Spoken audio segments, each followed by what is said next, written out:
خلق پدوی چون و هاتنا دو کنا بنخواست بو بش امارایه جبری نوکه خلق پدوی بین بو جلتا که داچن دو که بوتنه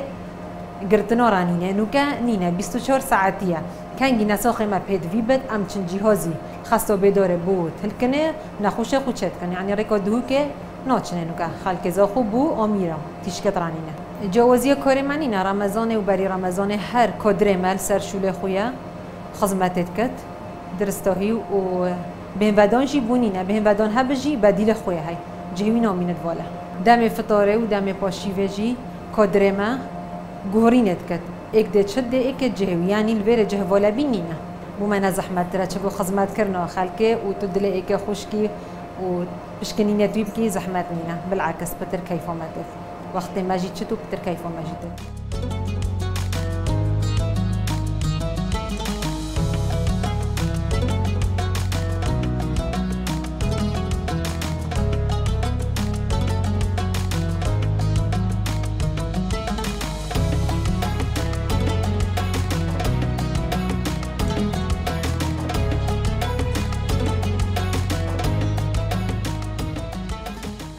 ماه رمضان پیروز وکو همی روزندی یعنی الدف مال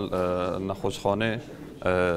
وک همی روزندی خدمت بردام تید کردن بیراوستیان و خشتت ما و هر جهه که یعنی کارمندت ما و نوجدارت ما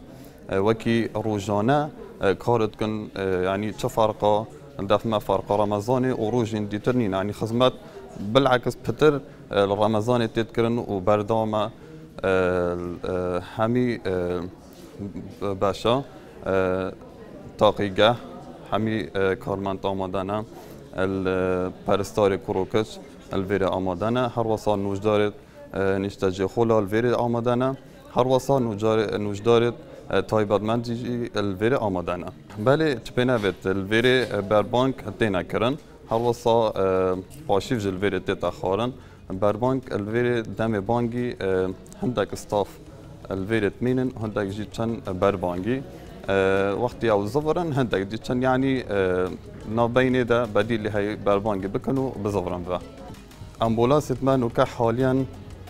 زور كم جيتشن هدوكي الا او حالتان بن كو او نوجدار تايبتمنت مالفيري آمادانينا تتراوان كرن بودهوكي اگر وكي دي نوع تراوان كرن ديري نخوشخانه واتمينت و هندك جرا تطراوانا كربو نخوشخانه بداري الدف ما همي روش يعني واكي كان شع طلبت نع طلبت يانجي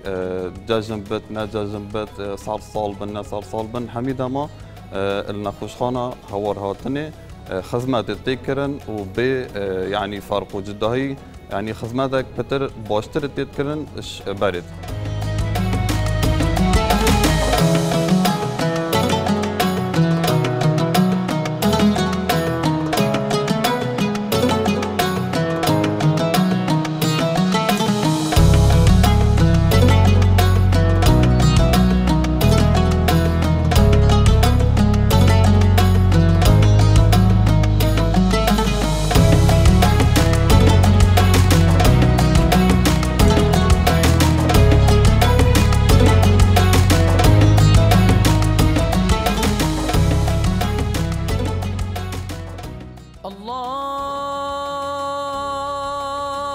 الله أكبر الله